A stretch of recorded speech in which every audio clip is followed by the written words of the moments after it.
If you love them enough to turn off your music and pretend like their music is your music.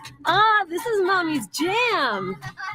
Then surely you'll check nhtsa.gov/the right seat to make sure they're in the right car seat. Let's play it again.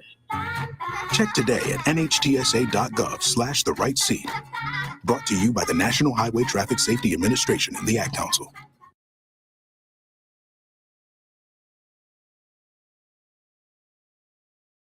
It's time to go one-on-one with DP. Coming at you live from the Coppel Chevrolet GMC studios. Here is your host, Derek Pearson. Brought to you by Mary Ellen's Food for the Soul on 93.7 The Ticket and theticketfm.com.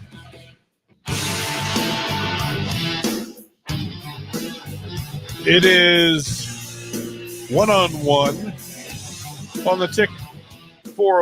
402-464-5685. Sartor Hammond text line if you want to be involved. If you want to catch the stream, Facebook, YouTube, X, and Allo Channel 961. That's where all the action is. So if you want to be a part of it, go ahead and fire up and get yourselves involved in it. I want to thank the folks from Allo for providing this opportunity and a way for us to share it with you. Greatly appreciate it. Here's where I wanted to go today. Opportunity to watch this year's version of the Huskers at Memorial Stadium Saturday night. 90 plus degrees. Sun was still out, still sticky, humid. Lots of eyes. I believe the numbers. How was the crowd? The numbers register somewhere between 3,000 and 4,000 Husker fans. There were, interestingly enough, there were also some fans from other places there watching the Huskers. Interesting. There were more than a few Iowa fans. Who were there. There were also Colorado fans. There were Wisconsin fans. And it was interesting to kind of see it kind of play out. There were also Michigan fans who were there getting eyes on. And there's a couple of things in talking to the fans that were there last on Saturday night that a lot of what people were curious about was it first opportunity to see Dylan Raiola live, to see this Husker group live, to see them actually work. And they put up a graphic on what the practice schedule was going to be, what you could look forward to. The big thing that jumped out to me was that there was public notification from the athletic department that they were asking folks not to take pictures and to not record video of the practice. Now, 4,000 people who paid $25 each to see the Huskers, they were going to take pictures and they were going to that there were some 4,000 cell phones in Memorial Stadium. There's no way there wasn't a picture taken. There were pictures taken. There was video taken. What they wanted and what they hoped for was that people wouldn't take video of the scrimmage portion of it, the competition portion of it. Also, as a coach, I can understand not wanting their one-on-one drills and the 9-on-7 drills to be recorded. Well, because it shows some things, tendencies, etc. Although it doesn't really, depending on the coach, some coaches will say, I don't care if you see what I'm doing, you're still not going to be able to stop it. There are those that I don't care if you watch me. Like, you can come pay your $25 and watch me. You're still not going to be able to stop it because your ability to execute overrides technique, play call, etc. We always talk about the Jimmies and Joes rather than the X's and O's. X's and O's, anybody can draw up just from you lining up what the possibilities are. But the Jimmies and the Joes. The Jimmies and Joes, that's the human factor, and it's a big part of what you call and when you call it. I can have a scheme that I think will work. If I don't have somebody who can execute it on a regular and consistent basis, then the scheme doesn't matter. Yeah, you have to scheme for the Jimmies and the Joes. You really have to scheme around them. To play call with case in point. You can call the same run play that got Tommy Frazier the greatest run that ever existed. How many tackles can one man break? Yeah. But you could not scheme that or plan that. You could scheme it for Brooke Behringer, but you can't say that Behringer was going to have the same result on that play that Tommy Frazier did. Mm-hmm. You can't. You just can't. You can say that I'm going to run a thing with running back 1B, but it doesn't mean he's going to get the same production on it that Amon Green got or Mike Rozier got. Mm-hmm. So players matter. Play calling is certainly helpful, but on a night like that, I think a big part of it was just kind of to confide in Husker fans. Hey, here's a chance for you to be supportive of the program. You did $100,000 straight to NIL, so it's a win. It is. I feel like that number's a little low, though. Am I wrong? Like the people that were there, like that just doesn't seem. I thought it'd be more. When I first heard about this practice, I thought it'd be a little more. I thought it'd be like at least 5,000. Well, so in the building, the decision was in choosing $25 versus the standard $10 that you charge for spring game. You charge $10 for spring game. The big full-on TV revenue, all sorts of promotional stuff. This one, to charge $25, the question is, do you want 3,000 people at $25 a ticket, or do you think you could get 30,000, 40,000 at $10 a ticket? Mm-hmm. Like that would seem to be the decision for me, is 4,000 fans at 25 a pop, that's $100,000. Okay. That means at $10 a pop, you have to draw a whole lot more people. So what do you choose? They chose $25 and whatever profit margin that ends up being. 4,000 people at $10 a ticket is really not the same. So they made that decision. And they also made the decision last minute to sell tickets day of game, which was originally not a part of the idea. They did not want, in order for them to have the right amount of personnel working, security, ushers, concession workers, etc., was based on the number of tickets sold rather than just a regular game day of 90,000 people. Yeah. So that certainly helped. And then, of course, they made an adjustment last minute and sold tickets on Saturday. I wonder how many tickets they sold after they reopened it. I would imagine pretty substantial, 500 to 1,000 probably. So makes sense. Yeah. But then it becomes a matter of how many tickets would you have sold? Could you have sold 50,000 seats at $10 a pop? I don't know how much money was the thing stopping people. I don't think the money. Well, family. If you have a family of four, spending $100 to come watch football, or you spending $40, that's substantial. Yeah, I see. I see your point there. That's substantial. But the other part is, would you rather have 50,000 people at $10 each who also brought more money to spend on concessions and apparel? Yeah. Right? 50,000 people you can get your $10 and $15 back in water, Gatorade, soda, popcorn. I mean, and also beer. Just more people showing up, you'll make up that money. Well, you can't sell popcorn and hot dogs to empty seats. Yeah. So I mean, you could try. Never in the history of mankind has that worked. I can go around. Yeah, I can go ask. Yeah, there's no sales to an empty seat. And that's part of the problem. But the crowd that was there was active. They were loud. They were supportive. That's good. D. Wayne course, emceeing the event from the He's, field, he's awesome. trying to get folks hyped up. I know D-Wade. Go Big Red chants throughout the course of the evening. And then at that point, then it goes down to football. Once people are in the building, it's down to football. And so I asked the question, what did you get from it? What did you expect to get from it in watching that practice? And my thing was, I wanted to see how they practice. Well, yeah. Like, I want to see what it is that you do. What are you trying to teach? Because what you're trying to teach tells me who you're trying to be. And there was some physicality.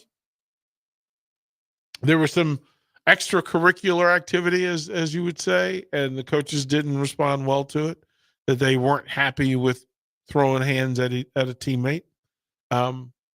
Again, you asked the question, when did we practice throwing hands? And if we didn't, then it doesn't belong out here. Doesn't belong out here. There was an opportunity where through one of the drills, some players were walking. You could hear Coach Rule, who was mic'd up, say, hey, listen, there's too much walking going on. And he kind of gave notice that, hey, there's too much walking going on, expecting people to pick up the tempo. They didn't. So then he blew a whistle, and they had to do some sprints. And the crowd, really, some of the crowd cheered, like, get him, coach. Some of the crowd was like, huh?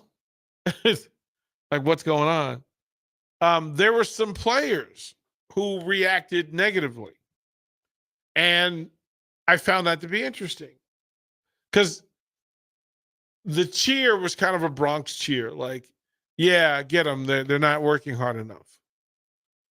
Right? Imagine being a player and having the crowd cheer that you have to run gassers. Yeah, that'd be as a player, I would be annoyed. Yeah. And I mean, that's just human nature. Yeah, and there was some of that. There was some of that going on too. In full. Which led me to question. Each of the coaches ran with their group. So when everybody had to run, I looked up and there's Ron Brown. And he's towing the line, and he's going to run with the fullbacks. And I'm like, you guys need to do better. If you got Ron Brown out here running gassers for you because you were lazy, do better. Yeah, he's already running. He's run enough gassers in his life. Yeah, do better, bro. Like, what are y'all even doing? So then it became eyes on the product. And how do I say this? Watching Dylan Raiola throw the football is must-see television. Nice. That's what Husker fans are hoping for. That's really what they're hoping for. Yeah, the ball comes off his hand different. Compared to like a Harburg, you're saying. Yeah, it just looks different. It comes off different. It arrives different. It's caught differently. Then you're trying to pay attention. Do you pay attention to who he made the throw to? Like, was that a check down? What was it that he was throwing? Mm-hmm. And all of those questions was him taking the layup until late in the first drive. He decides to go fade to the corner for the touchdown. And of course, then immediately how you knew that it was landing was that there was an Iowa fan who critiqued everything the Huskers did last night. Were you sitting by him? No, I avoided him because I didn't want to get into a fight. Like, I didn't want to punch the guy. Like, why are you here? Like, yeah, like if Iowa was doing this, would you go? No. Yeah, I wouldn't either. I don't care about if Iowa. Iowa enough. was practicing at this Memorial Stadium, I wouldn't have gone. Yeah, I don't care about Iowa. Right? Like, I had enough. Real talk. I had enough problem getting myself there for the Huskers. Yeah. Like, do I want to? We're busy. Yeah. Do I want to sit in 95-degree heat and watch practice? But the coach in me. You had to. Yeah, I coached in Texas. We did 2-a-days. You figure it out. You figure it out.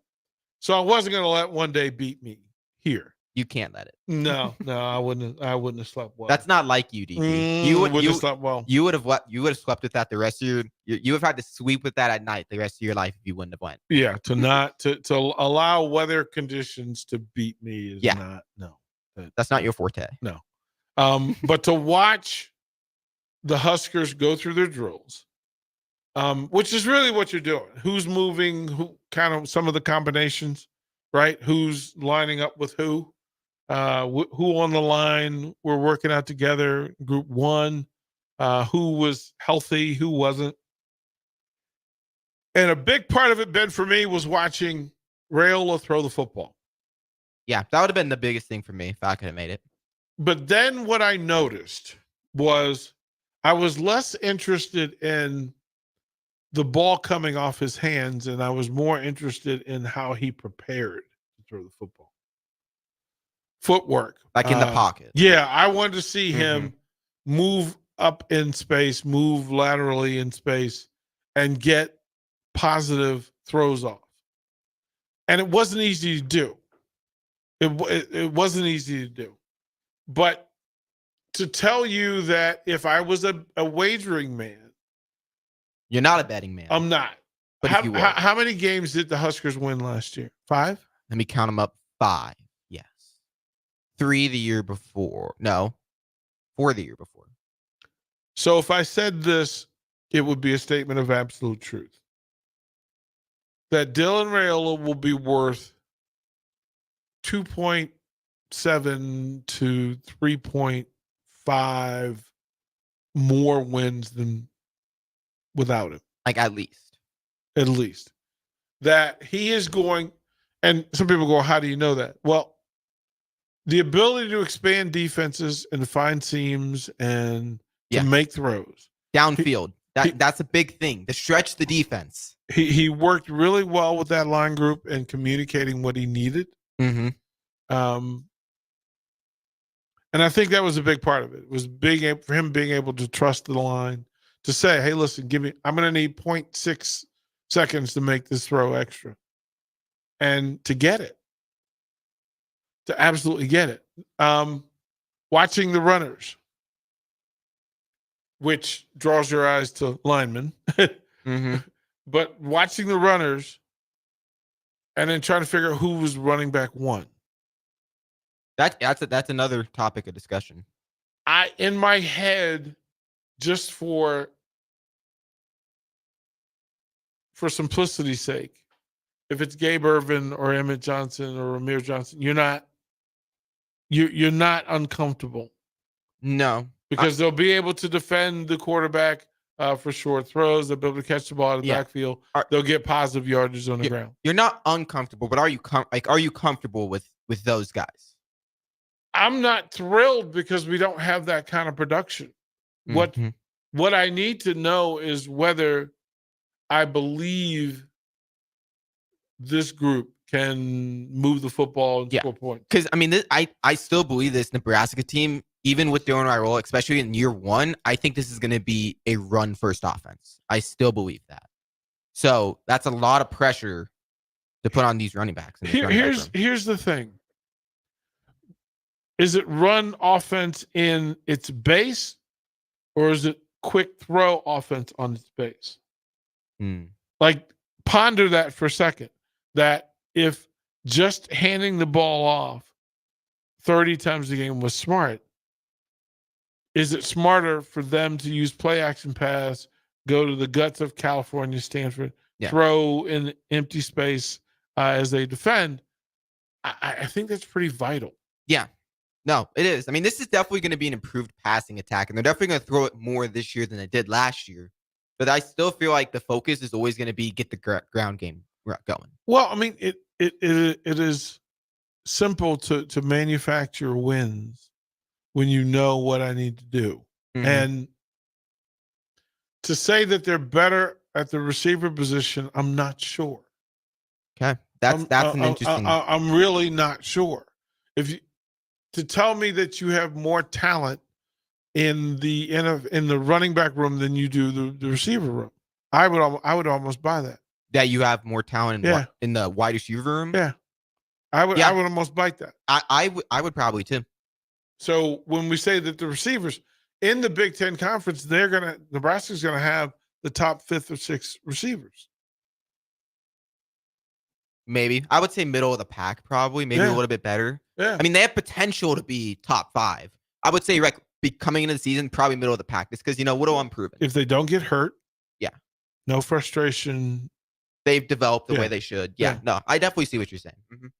And so to watch the Huskers prepare, watching the group of quarterbacks, watching the group of running backs, watching the group of wide receivers.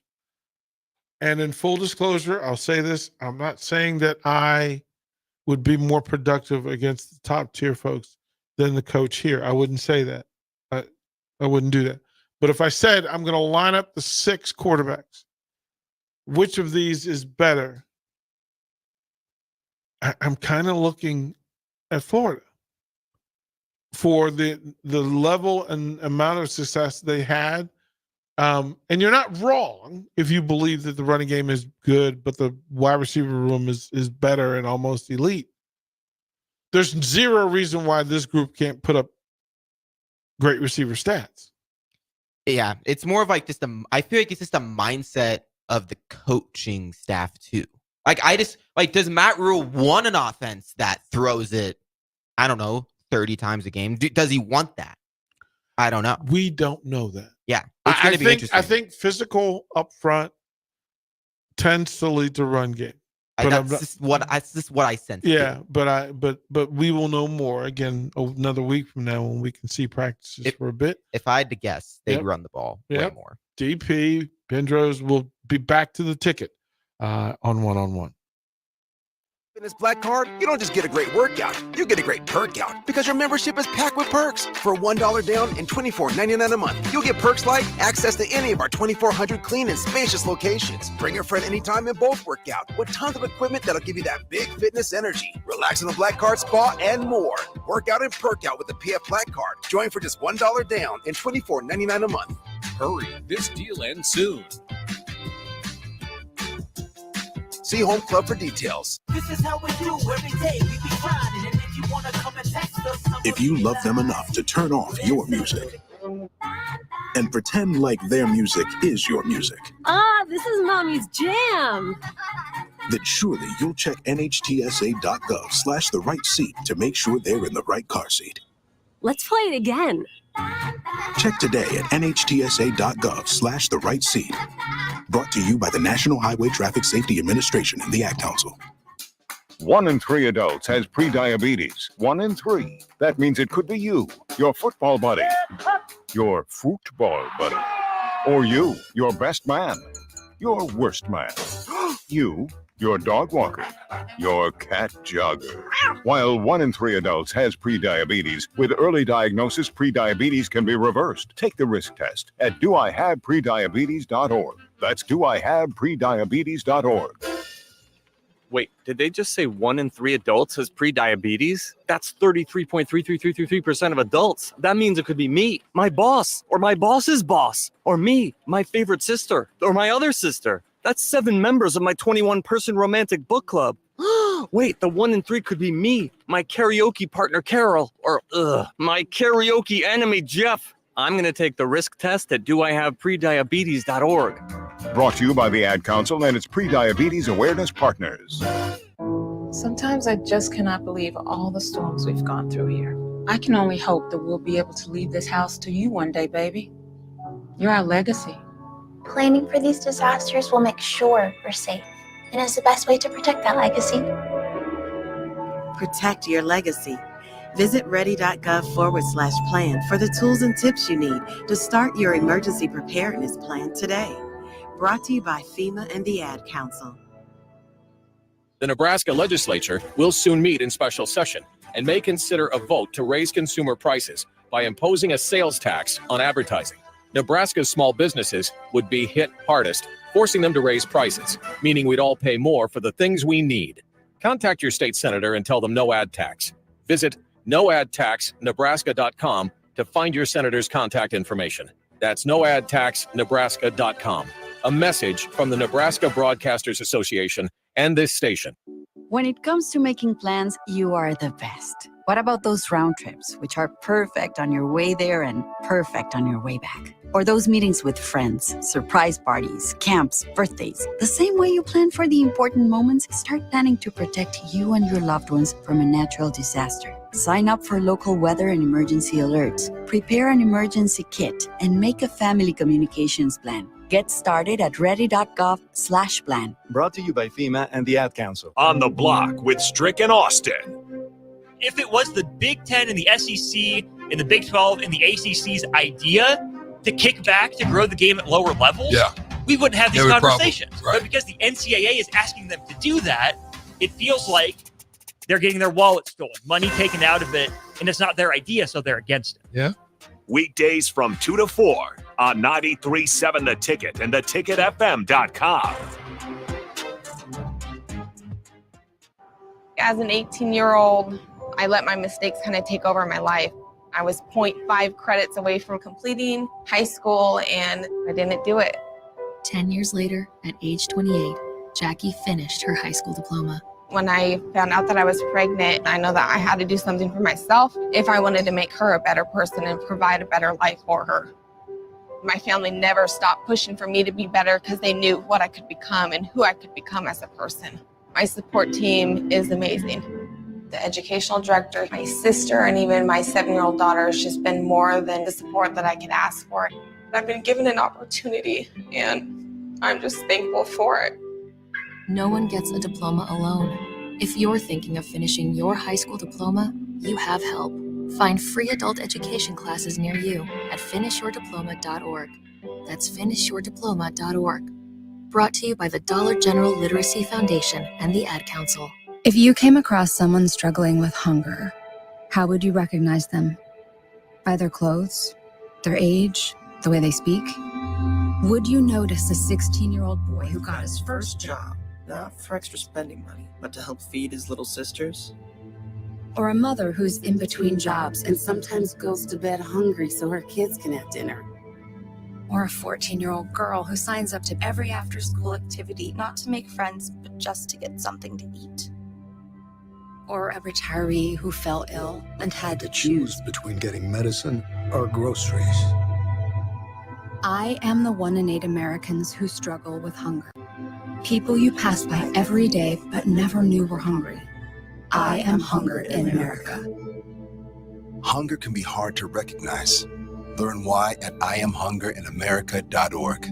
Brought to you by Feeding America, 200 Food Banks Strong, and the Ad Council.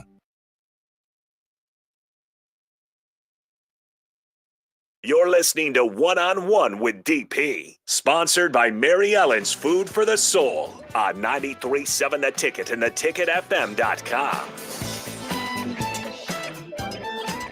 Welcome back to One on One. Talking Huskers, again, Saturday preview opportunity for fans to support 1890 Nebraska. I'm jamming to this. It is a bop. It is an all-time classic. Parliament Funkadelic. One of the great anthems, dance anthems ever. One Nation Under a Groove, just for those that know and those that don't know. I in watching the Huskers go through practice,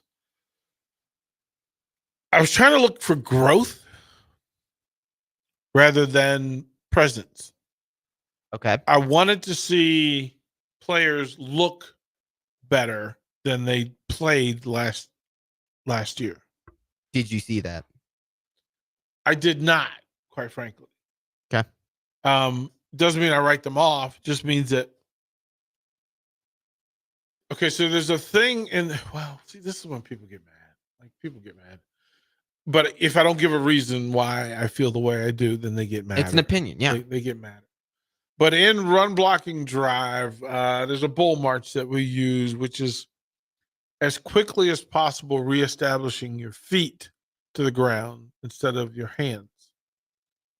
Okay. And programs that have players who reach and get in trouble, what generally happens is they get off balance and you're left with one hand, one arm to work from. Not ideal. two things. In one, getting your run blocking combination set, having a standstill defender at the back end doesn't necessarily make sense. Like if you're going uphill and you're going to come around, you're going to plant the foot and get vertical after the block and then dip the footwork and the shoulder to get you to the Mountain West, to the whatever Big Ten, SEC, whatever you're going to watch. The bull march portion of this is at contact when the hands reach the breastplate of the defender, that he have 2 feet on the ground. And they're moving quickly and consistently forward towards the goal. Mm-hmm. That when I make contact, it's like me trying to go through a door that's unlocked, but I need to force it open. I can't hit it and stop my feet. I have to drive my feet to where I'm trying to take the rest of my body. Mm-hmm. I need my feet to take me from one side of the doorstep to the other side of the doorstep. 1A and 1B. Right? And I can't get caught at contact with 1 foot versus their 2. No, yeah. That's just a losing battle at that point. So that was the thing I was watching. Then it was communication. Then it was hat placement. Where you put your helmet on a defender is so vital in Power 5 football. You can get away with some of the nonsense in lower levels, but for Power 5, Big Ten, I need to get off quick, violent, be crisp, get my footwork right, get my upper body right, and then worry about what my partner's doing. If I'm worried about what my partner's doing from the get-go, I'm never going to get a win. That's been proven. So this is what you watching route combinations, watching different rotations, different players. One, making sure that nobody gets injured at the summer games. You just hope. You just finger cross and go get up. Was there was no injuries during the practice, were there? Or was there one? Not to my, I mean, I thought maybe saw a tweet that there was one person. Fedoni went through some stuff. I don't know. I don't pay much attention to injuries now. Okay. Tell me whether a guy, like they'll have a chance to tell me whether the guy is, whether they're focusing on the game or are they focused on the draft, and they're not always the same. Mm-hmm. Somebody that's talked to a coach, who, let's say they're at Kentucky, and they appeal to you, you appeal to them, and then that's because of emails that were sent out and DMs were sent out and letters were sent to the home, and it doesn't mean that mom and dad always read son's mail, or are they open and prepared when they do? Like, what do you want to see?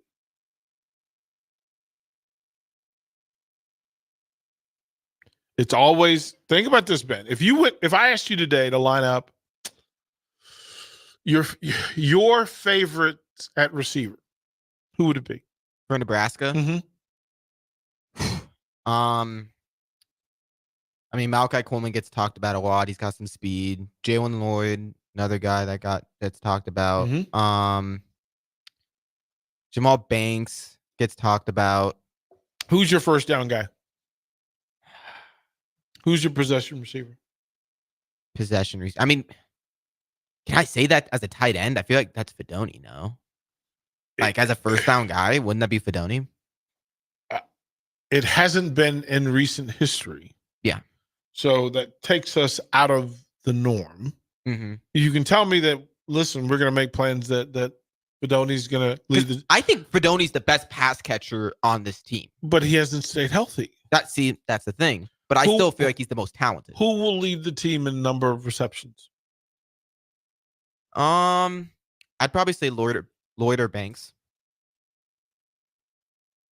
That'd be my guess. What would you say? And but who leads them in rushing?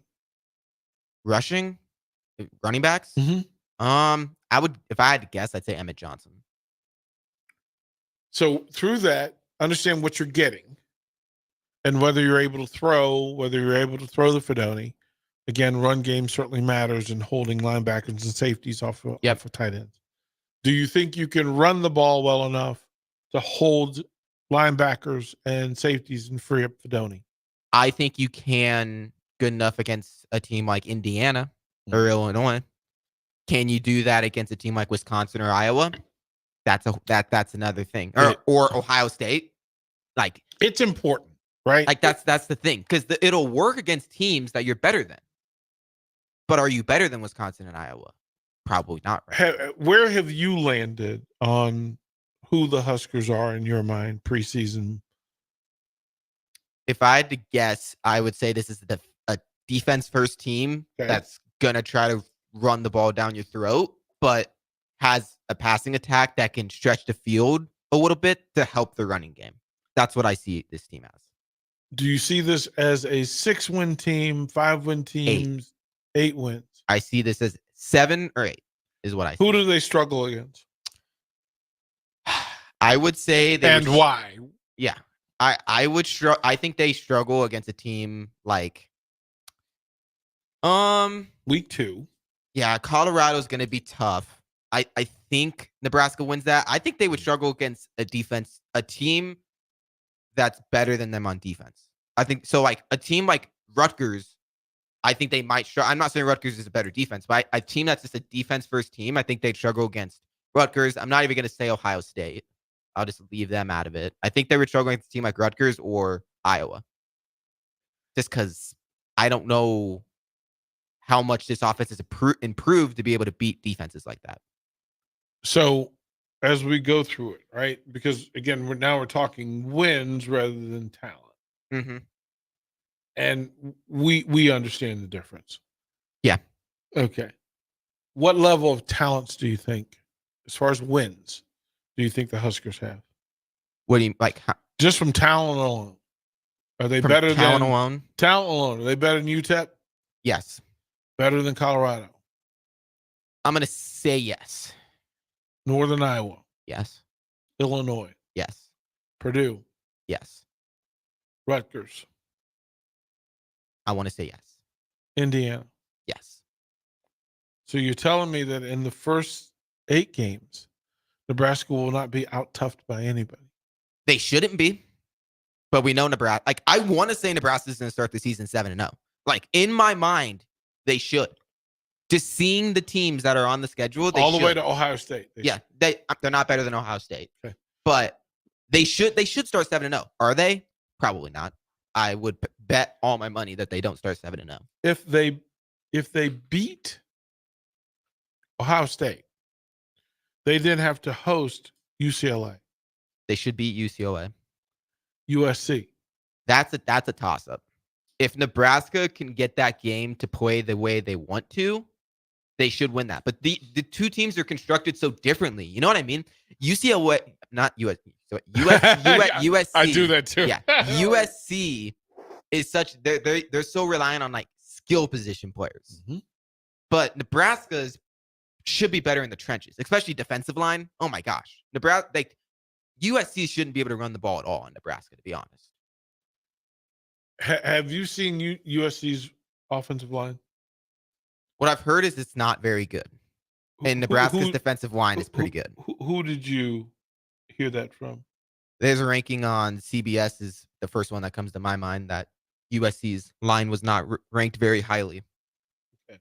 I just think Nebraska has a very good defensive line and they should be able to dominate in that area. Okay, but I think USC is probably a more talented team, though.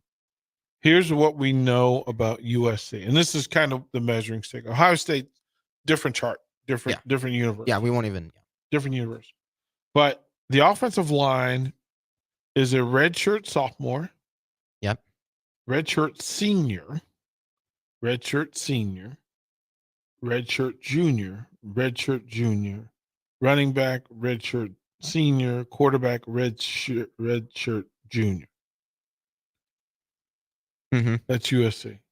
I think Nebraska's defensive line is maybe the best part of the team right now. That's why I feel confident. Okay. Let's take Raiola away from it because I don't know if Raiola is the best player on the team right now. He probably will be eventually, but right now, I don't know. I'm saying out of all the positions, I think defensive line is Nebraska's best position group. I wouldn't down-drudge Nebraska because, again, we only see them in the vacuum in which we see them. Mm-hmm. Then you start looking at it. Big Ten Media Days certainly played into it and seeing other schools and how they interacted and engaged one another. Mm-hmm. But I'll leave that for you folks.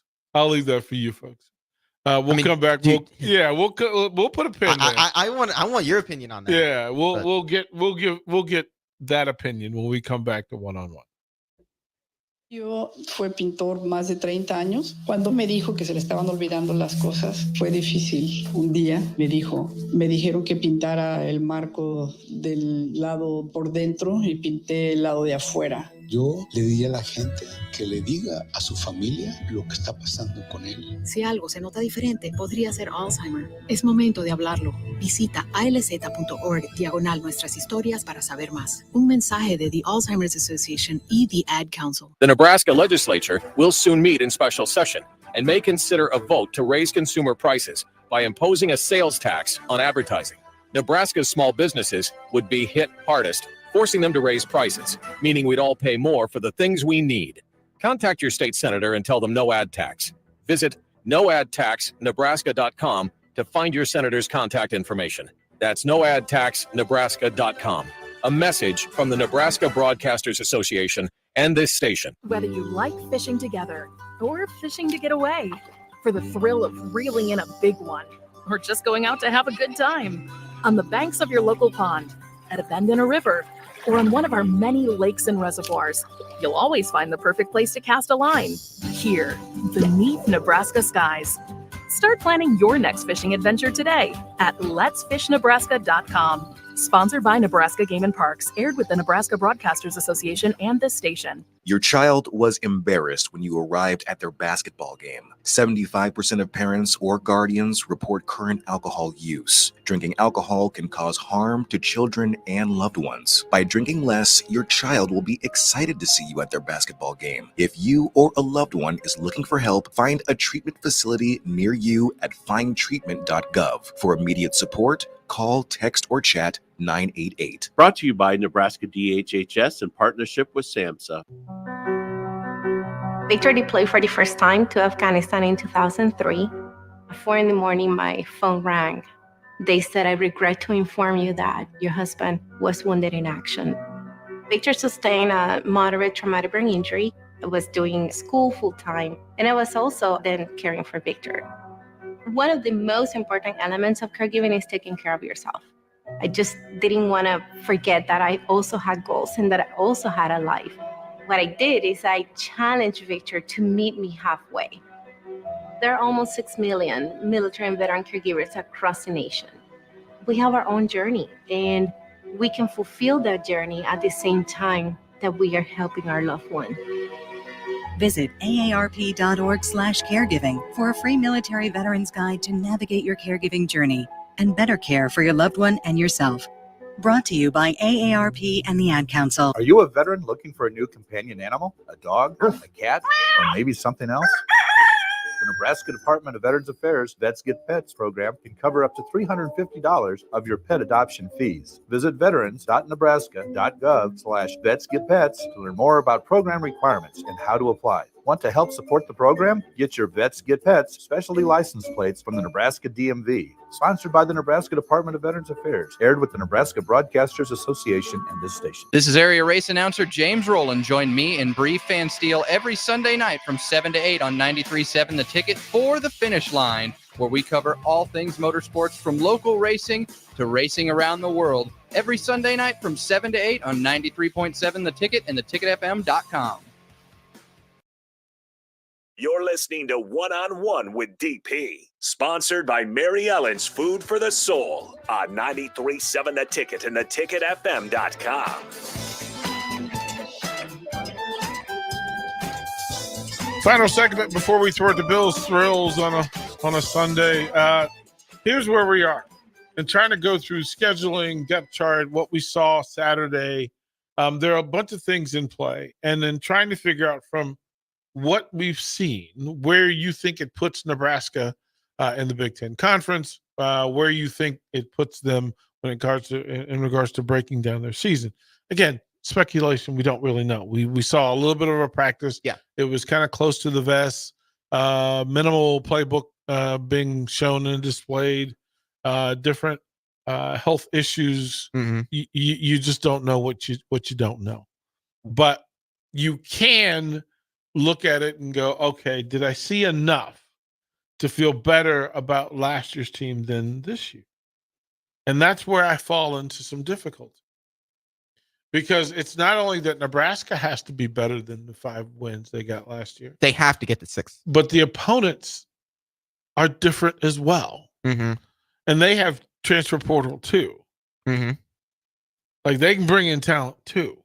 And, I mean, you added 4 Pac-12 teams. It could be different. Mm-hmm. And so where I land with the Huskers is this, that I think Dylan Raiola is plus 3.2 wins currently. You have to add the 0.2. Well, I don't want to say 0.3, just 0.3, because that means that I'm counting on my fingers 3 extra wins. Yeah. And that's not true. I'm being fair to that number, and then I'm just adding the numbers up at the end of it. Having lived in the Woodlands, Texas, and kind of watching how people process and how they deal with business versus not business. Nebraska working coaches to communicate why folks should come to Nebraska. It didn't land this year beyond Raiola. Like, there's usually the usual defensive suspect who comes in. MJ Sherman was a year ago. Before that, Chief Borders. Before that, like, it's cyclical. Then you have to tell me what you think Nebraska thinks it is. Does it think it's a 30-point a game offense? No. Does it think it's a 23% per game offense? In the best case scenario, I think this is best case scenario. Do you think 33 points beats Ohio State? If Nebraska scores 33? Yeah. Probably not. Do you think they beat USC? If they score 33, yeah. That's a shootout. Nebraska, Wisconsin. 33, yeah, I think they definitely beat Wisconsin. It's always amazing hearing the fire, the EMTs coming down O Street. They're working. Yeah, it is that time of day. And then if you say Iowa, Nebraska scores 33 against Iowa, they're winning. If they score 33 against Iowa, there's a parade down O Street. There is. There's a parade down O Street. We have broken the matrix. The matrix no longer exists. That'd be very impressive if they do that. Dude, listen, for you, bigger win, would it be at home against Wisconsin or in Iowa City against Iowa? I want to say Wisconsin. Nebraska hasn't beat Wisconsin. They're 0 their last 8 against Wisconsin. Can we beat Wisconsin? Come on. That's what I want. They've been so close so many years. They've been so close. Come on.